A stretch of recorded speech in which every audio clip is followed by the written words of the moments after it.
정성 다해 드리는 찬양을 하나님 기뻐 받으신 줄 압니다. 우리 이대열 찬양단 수고에도 감사를 드립니다. 벌써 3월 하순이 되었는데 꽃샘추위로 날씨가 춥습니다. 어제는 갑자기 진눈깨비까지 내렸습니다. 그러나 아무리 추워도 바람 끝이 한겨울처럼 매섭지가 않습니다. 계절을 속일 수는 없거든요. 세상의 그 어떤 것도 하나님의 역사하심을 가로막을 수는 없는 것이겠지요. 계절을 거슬러 추위가 찾아올 수는 있습니다. 그러나 아무리 그렇더라도 오는 봄을 막지는 못합니다. 이게 하나님의 역사하심입니다. 지금 우리는 사순절의 한복판을 지나가고 있습니다. 사순절은 주님의 십자가 고난을 묵상하며 지내는 절기입니다. 이 절기의 끝이 주님의 부활과 연결되어 있습니다. 사순절을 영어로는 렌트라고 합니다. 이 말은 고대 영어에서 봄이라고 하는 그런 말에서부터 유래가 됐습니다. 사순절이 시작되는 시기가 봄의 문이 열리는 시기와 겹치기 때문에 이런 이름이 붙었을 겁니다. 그러나 그게 어디 시기적인 의미뿐이겠습니까? 그보다 더 심오한 또 다른 이유가 있을 겁니다.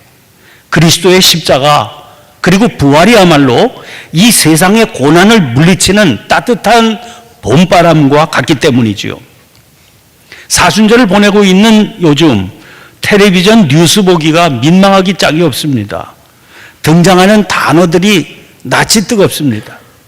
그런 단어들로 이루어진 신문 기사를 읽어보면 내용이 무슨 성인 잡지 같습니다.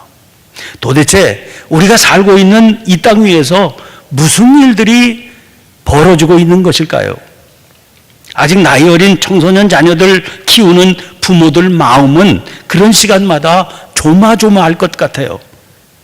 그 아이들이 저게 무슨 소리냐 그렇게 물어오면 얼마나 민망하겠습니까? 그런데 이 일련의 사건들은 어떻게 세상에 알려지게 되었을까요? 누군가 사건에 관련된 이들 중에 이건 아니다 이렇게 생각한 사람들이 있었습니다. 그렇게 생각만 하지 않고 자기의 생각을 행동으로 옮겼습니다. 그 사람들이라고 두려운 마음 왜 들지 않았겠습니까? 어떤 경우는 10년 이상이나 지난 사건들입니다. 그 세월이 흐르는 동안 좌절감은 또 얼마나 컸겠습니까? 그러나 두려운 마음보다도 밀려오는 좌절감보다도 바로 잡아야 된다, 알려야 된다 이런 마음이 더 컸습니다. 같은 시대를 살면서 특히 목사라고 하는 직임을 감당하고 사는 사람으로서 그분들이 참 대단하다 하는 마음이 듭니다. 누군가의 바른 결단이 온 땅 녹이는 바람이 되어서 세상으로 퍼져나가는 그런 모습을 보면서 생각했습니다. 세상이 온통 얼어붙었다고 한탄할 필요 없습니다. 우리가 몸으로 살면서 전해야 할 십자가의 주님이야말로 오고 오는 세상을 녹이는 봄바람 아니십니까? 사람들은 타는 목마름으로 봄을 기다리고 있습니다.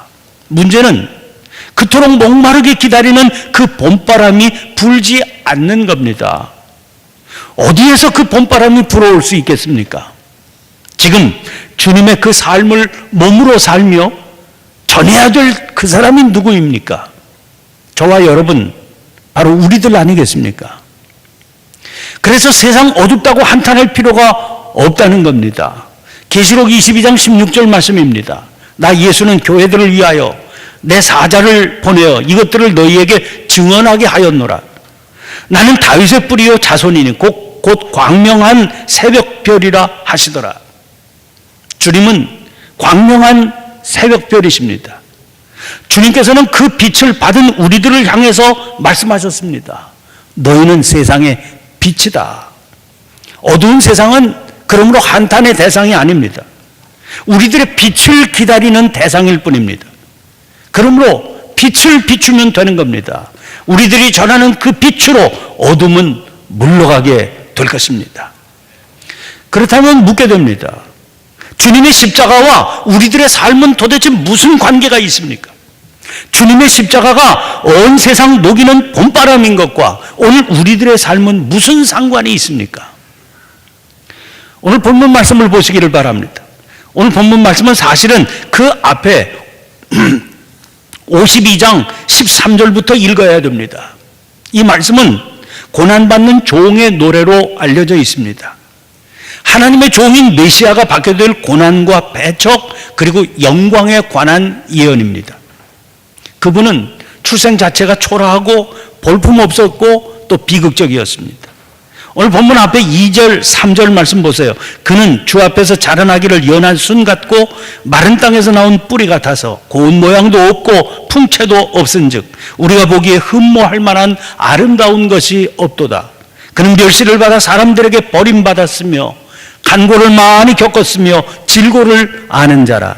마치 사람들이 그에게서 얼굴을 가리는 것 같이 멸시를 당하였고 우리도 그를 귀히 여기지 아니하였도다. 가뭄으로 바짝 말라붙어서 말라붙은 그 땅에 서 있는 죽어버린 고목 한 그루가 있습니다. 근데 가만히 보니까 그 고목에서 나온 한 줄기 연약한 순 하나가 보입니다. 이거 얼마나 볼품이 없고 초라하겠습니까? 고운 모양은 물론 풍채도 없습니다. 그래서 멸시를 당하고 버림을 받습니다. 고통을 당합니다. 많은 슬픔과 어려움을 겪게 됩니다. 누구 하나 그를 귀히 여기는 법이 없습니다. 그런데 오늘 본문 4절 말씀 보세요. 그는 실로 우리의 질고를 지고 우리의 슬픔을 당하였거늘 우리는 생각하기를 그는 징벌을 받아 하나님께 맞으며 고난을 당한다 하였노라. 우리들은 그의 고난 가득한 삶이 하나님의 징벌 때문이다. 그렇게 생각했습니다. 그런데 그게 아니었다는 겁니다. 그는 자기의 잘못 때문에 징벌을 당한 게 아니라 우리의 질고를 짊어진 겁니다. 그는 우리의 슬픔을 대신 당하신 겁니다. 어떻게 그런 생각할 수 있겠습니까? 우리의 삶을 바라보았기 때문입니다. 5절 말씀 보세요. 우리는 다 양 같아서 그릇 행하여 각기 제 길로 갔거늘 여호와께서는 우리 모두의 죄악을 그에게 담당시키셨도다. 여러분, 누가 하나님 앞에 바로 설 수 있는 사람입니까? 누가 하나님 앞에서 자기의 의를 감히 내세울 수 있는 사람입니까? 세상 어둡다고 한탄하지요. 그러나 그 어둠은 누구의 탓입니까? 저의 탓 아닙니까? 여러분의 탓 아닙니까? 우리의 탓 아닙니까? 이사야는 선언합니다. 우리는 다 양 같아서 그릇 행하여 각기 제 길로 갔거늘. 여기 이사야가 양 같다고 그런 것은 좋은 의미의 표현이 아닙니다. 주님께서는 양과 목자의 비유로 말씀을 많이 주셨지요. 그중 한 가지가 잃어버린 한 마리 양의 비유입니다. 어떤 목자에게 양 100마리가 있었습니다. 그런데 숫자를 헤아려 보니까 한 마리가 부족합니다. 그래서 99마리를 들에 두고 사방으로 찾아다닙니다. 찾는 일이 쉬울 리가 없지요. 그러나 헤매고 다닌 끝에 결국은 찾아내고야 말았습니다. 목자는 즐거워서 그 양을 어깨에 메고 집으로 와 벗과 이웃들을 불러 말합니다. 나와 함께 즐기자. 나의 잃어버린 양을 찾아내었노라. 누가복음 15장에 등장하는 이 비유는 이렇게 끝을 맺습니다. 15장 7절입니다. 내가 너희에게 이르노니 이와 같이 죄인 한 사람이 회개하면 하늘에서는 회개할 것 없는 의인 99으로 말미암아 기뻐하는 것보다 더하리라. 제가 눈여겨보게 된 단어가 여기 등장하고 있는 죄인 한 사람입니다. 그 죄인 한 사람이 누굽니까? 잃어버린 한 마리 양 아닙니까? 한 마리 양을 잃어버린 것은 목자의 탓이 아닙니다. 그 양이 잘못한 겁니다. 앞장선 목자를 순순히 따라와야 하는데 딴짓하다가 그만 놓쳐버린 거죠. 그러니 다른 누구를 탓할 일입니까? 순전히 제 잘못입니다. 다시 본문 말씀 보세요. 우리는 다 양 같아서 그릇 행하여 각기 제 길로 갔거늘. 바로 그 말씀 아닙니까? 그러므로 질고를 지고 슬픔을 당해야 될 존재는 목자가 아닙니다. 잘못을 저지른 그 양입니다. 그런데 이 일은 어떻게 전개됐습니까? 6절 하반절 보십시오. 여호와께서는 우리 모두의 죄악을 그에게 담당시키셨도다. 그래서 이사야는 선언합니다. 5절 말씀입니다. 그가 찔림은 우리의 허물 때문이요 그가 상함은 우리의 죄악 때문이라. 그가 징계를 받음으로 우리는 평화를 누리고 그가 채찍에 맞음으로 우리는 나음을 받았도다. 요즘 매스컴을 뒤덮고 있는 사건들 보세요. 우리 중에 버닝썬 클럽이라고 하는 데가 있고 그곳이 그렇게 엄청난 곳이라고 하는 사실을 아는 분들은 많지 않으시겠지요. 설사 안다고 해서 그런 곳에 관심을 가질 분들도 없으실 겁니다. 연예인 불러다 술을 마시거나 시골 한적한 곳에 지어놓은 별장 이용해서 못된 짓 저지를 분들도 없으실 겁니다. 그건 우리만이 아닙니다. 대개 용구가 그렇습니다. 그래서 말하기가 참 조심스럽습니다. 그러나 성을 상품화하는 이 세상의 풍조는 꼭 그들에게만 해당되는 일이 아닙니다. 신문 방송이 온통 선정적인 기사로 가득합니다. 어떤 경우에는 사건을 보도하는 기사 자체에도 선정적인 의도가 노골적으로 깔려 있습니다. 인터넷 들어가 보면 더 가관입니다. 사건을 보도하는 기사 바로 옆에 여배우 노출 사진 버젓이 올려놓고 유혹하고 있습니다.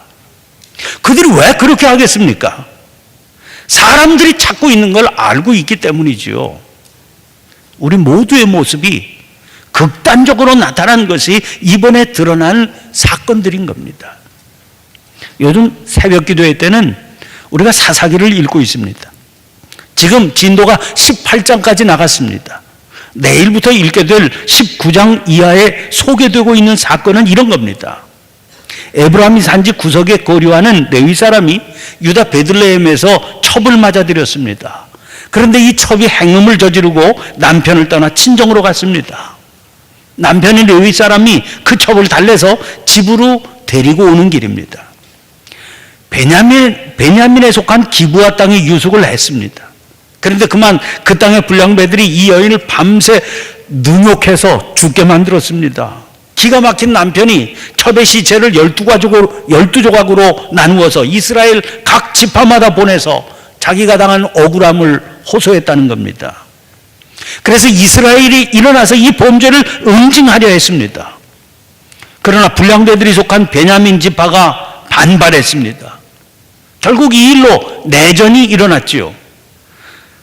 결과적으로 베냐민의 용사 2만 5천 명이 이 내전에 죽게 됩니다. 사사기서 21장 15절입니다.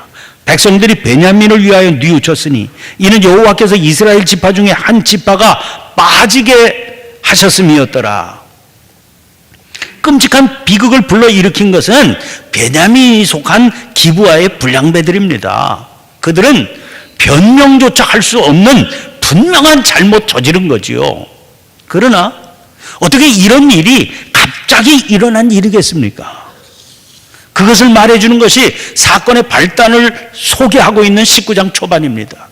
아까 말씀드린 대로 레위 사람이 행음한 첩을 데리고 오는 길입니다. 레위기 20장 10절을 보면 간부와 음부는 반드시 죽일지니라 그랬습니다. 하나님께서 이 일을 엄중하게 생각하신다는 겁니다. 그런데 레위 사람인 그가 아무렇지도 않게 율법의 규례를 어기고 있습니다. 이 한 단면을 보아서 당시 사회가 얼마나 성적으로 타락했는지, 그리고 얼마나 하나님의 규례를 없이 여기면서 살고 있었는지를 알 수 있지 않습니까? 이 끔찍한 범죄는 이런 상황 속에서 일어난 겁니다. 사실 이스라엘은 베냐민을 규탄하기에 앞서서 해야 할 일이 있었습니다. 그것은 하나님 앞에서 먼저 이런 자신들의 죄된 삶을 회개하고 청산하는 일입니다. 그런데 그들은 벌떼같이 일어나서 베냐민을 공격하기에 바빴습니다. 베냐민을 규탄하는 그들의 외침 들어보세요. 사사기서 19장 30절입니다. 이스라엘 자손이 애굽 땅에서 올라온 날부터 오늘까지 이런 일은 일어나지도 아니하였고 보지도 못하였도다. 이거 얼마나 가증하고 뻔뻔스러운 얘기입니까? 그 결과 그들은 영적인 회복의 기회를 놓치고 말았습니다. 오히려 끔찍한 내전으로 피 흘리는 비극을 경험하게 됐던 겁니다. 오늘의 끔찍한 현실을 보며 생각합니다. 이 끔찍한 현실이 어디 사건에 등장하는 사람들만의 문제입니까? 그들에게 돌을 던지면 세상이 깨끗해지겠습니까? 그들은 도대체 어디에서 왔습니까? 버젓이 우리들 속에 있던 사람 아닙니까? 그런 우리들은 도대체 누굽니까? 도처에서 하나님께서 책망하실 성적인 범죄가 만연해 있습니다. 그런데 죄를 죄로 여기지도 않습니다. 부끄러워해야 할 일을 오히려 자랑 삼는 게 이 세상 모습입니다. 사실이 그럴진데 누구를 죄인으로 규탄하기 전에 우리 역시 가슴을 치며 스스로의 부끄러움을 고백해야 되는 것 아니겠습니까? 그러면 사랑하는 성도 여러분, 우리에게 살 길은 어디에 있습니까? 다시 5절 말씀 보세요. 그가 찔림은 우리의 허물 때문이요 그가 상함은 우리의 죄악 때문이라. 그가 징계를 받음으로 우리는 평화를 누리고 그가 채찍에 맞음으로 우리는 나음을 받았도다. 주님의 고난은 우리의 죄를 대신 짊어지신 고난입니다. 그가 찔리신 것은 우리의 허물 때문이라 했습니다. 그가 상하신 것은 우리의 죄악 때문이라 했습니다. 그러므로 그가 받으신 징계 때문에 우리는 평화를 누리게 되었습니다. 그가 맞으신 채찍의 아픔 때문에 우리는 나음을 받게 됐습니다. 주님께서 붙들리시기 전날 밤이었습니다. 주님께서는 제자들과 마지막 6월절 만찬을 나누셨습니다. 그 자리에서 주님은 떡을 떼어 제자들에게 주시며 말씀하셨습니다. 이것은 너희를 위하여 주는 내 몸이다. 너희가 이를 행하여 나를 기념하라. 또 잔을 주시며 말씀하셨습니다. 이 잔은 내 피로 세우는 새 언약이다. 이 말씀을 기억하는 교회는 오늘도 주님의 이 말씀에 순종하기 위해서 성찬을 행합니다. 상에 놓인 떡을 떼어 먹으며 믿음으로 주님의 살을 받습니다. 포도주를 받아 마시며 믿음으로 주님의 피를 몸으로 경험합니다. 그러면 그것을 통해서 누리게 되는 게 뭐겠습니까? 죽을 수밖에 없는 자기의 죄를 확인하는 일입니다. 누가 누구를 정죄할 수 있는 겁니까? 십자가 앞에서 내가 죽을 수밖에 없는 바로 그 죄인인 겁니다. 그 죄의 확인이 우리를 대속의 은혜로 인도합니다. 죽을 수밖에 없는 나의 죄를 대신 짊어지신 주님의 십자가 은혜를 확인하는 겁니다. 나를 위해서 고통받으신 주님의 십자가 사랑을 몸으로 체험하는 겁니다. 그때 우리에게 평화가 찾아오게 됩니다. 치유의 능력을 경험하게 됩니다. 교도소 선교를 담당하는 세진회라고 하는 모임이 있는데 그곳에서 오래전에 펴낸 글을 읽었습니다. 지난 2005년 8월 16년 세월을 감옥에서 보낸 한 남자가 52세의 나이로 신학대학원을 졸업하고 성경과 찬송 들고 자기의 오랜 숙소였던 교도소 선교에 발벗고 나섰다. 그런 내용의 글입니다. 그는 전과 육범의 문병천 전도사입니다. 20세 되던 해에 절도범으로 교도소에 갇히게 된 것이 시작이었습니다. 추록하면 또 훔치고 다시 갇히기를 반복했습니다. 그의 삶 어디에도 소망이 없었습니다. 그런데 이런 삶을 거듭하던 그에게 놀라운 변화가 갑자기 찾아왔습니다. 1978년 말 목포 교도소에서였습니다. 감옥에서도 죄를 지어서 징벌을 받았습니다. 밧줄에 몸이 묶이고 수갑에 차인 채 독방에 갇히게 됐습니다. 그런데 그 독방 옆방에는 긴급조치 위반 혐의로 구속되어서 4년째 감옥 생활을 하던 전 국회의원 장영달 씨가 수감이 되어 있었습니다. 두 사람은 간수의 눈을 피해서 화장실 위에 작게 뚫린 통풍구를 통해 대화를 주고받았습니다. 장영달 씨는 그 통풍구를 통해서 자기가 읽고 난 책을 넘겨주었습니다. 넘겨준 그 책 가운데 성경책도 있었습니다. 문 씨가 먼저 출감을 하게 됐는데 헤어질 때 두 사람이 굳은 두 가지 약속을 했습니다. 하나는 다시는 죄를 짓지 않고 살겠다. 또 하나는 배움을 게을리하지 않겠다. 그런 약속입니다. 그때 장영달 씨가 그에게 신학교에 가면 어떻겠느냐 권유를 했는데 결국 그 말이 씨가 되었다. 그는 그렇게 고백합니다. 또 한 사람이 있었습니다. 데모하다가 수감된 대학생이었습니다. 그는 문 씨에게 지금이라도 공부를 시작해서 고등학교 졸업장 따라고 간곡히 권면했다는 겁니다. 고마운 사람이 또 있습니다. 7년 동안이나 그의 독학을 도와주고 모든 편의를 제공해 주었던 교도소 간수입니다. 결정적인 도움을 준 또 한 사람이 있었습니다. 그의 지금의 아내 정경자 씨입니다. 1992년 어느 봄날 정 씨가 그의 기사를 읽고 일부러 편지를 보내왔습니다. 가벼운 소아마비를 앓고 있는 정 씨는 부모를 일찍 여의고 전도사로 일하면서 오직 신앙으로 살아가고 있었습니다. 문 씨는 중3 때 옆집 소녀를 짝사랑했던 기억밖에 없는 사람이었습니다. 그런 채로 40세를 넘긴 그에게 가슴이 뛰는 사랑이 찾아온 겁니다. 이런 믿음의 사람들의 도움을 힘입어 하루 3시간만 자는 무서운 노력 끝에 고등학교 졸업 검정고시에 합격했고 연세대 신학과 장신대 신대원까지 졸업하게 된 겁니다. 신학교 졸업식 날 기독교 신문사 기자에게 그는 이렇게 고백했습니다. 예수님의 피는 나에게 용서만이 아니라 새 소망, 새 인생을 주었습니다.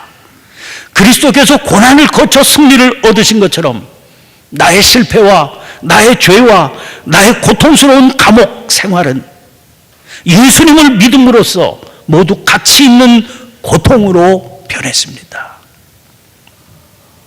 사랑하는 성도 여러분, 가슴 답답하게 만드는 무서운 사건 뒤편으로 누군가가 만들어낸 겨울의 한 추위 물러가게 하는 맑고 향기로운 봄바람 같은 파문이 있음을 헤아려 봅니다.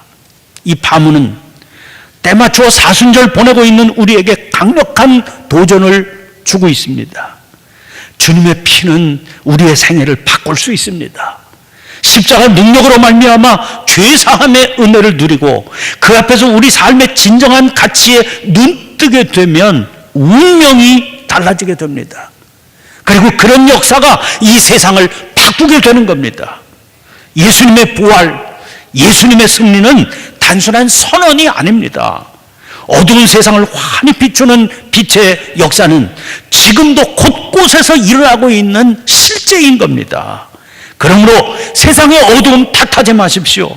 사람들의 무정하고 혼탁함 손가락질하지 마십시오. 그럴수록 십자가 튼튼히 붙잡고 부지런히 빛의 삶을 살아가시기를 바랍니다. 이게 반석 위에 집을 짓는 삶입니다. 그 사람이 되어 살아가시기를 주의 이름으로 축원을 드립니다. 기도하겠습니다.